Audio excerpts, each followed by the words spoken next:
shot that everybody thought it sounded like a gun, and then boom, rapid succession after that.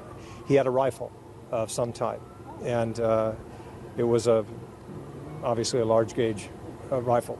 And there were people in the field. One staffer was shot out in the field, and he ran with a wound to the dugout. A lot of us dove into the dugout and tried to get as many as we could.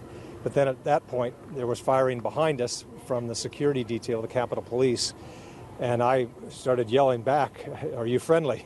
Are you friendly?" Making sure that that was our guy, because we didn't know if there were other shooters that had us surrounded and would come into the dugout.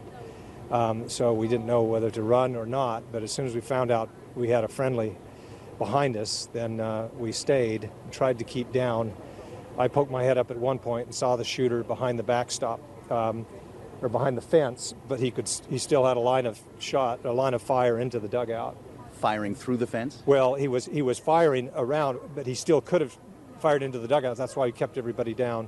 Joe Barton's boy was here, 10-year-old, just shagging balls, and we got him into the dugout and stuffed him under the bench. And Joe Barton is who, sir? Joe Barton is a congressman from Texas. He's the manager. Did this appear to be a coordinated attack? Well, it looks like only one shooter, so you've got to assume he knew what he was doing here. Whether he was targeting certain members, we don't know. How long until he was down?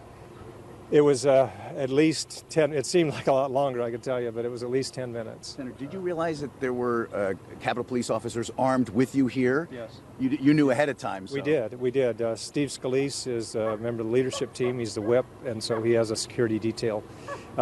Two of his detail were shot. One African-American gentleman shot in the leg, and I believe he's the one that brought the shooter down.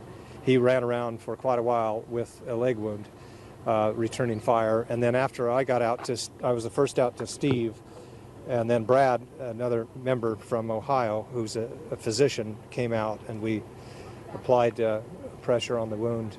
And he seems okay to you? Yeah, he was coherent the whole time, but boy, he laid out there for at least 10 minutes alone in the field, and we couldn't get to him while there were shots. It's right here, field in front.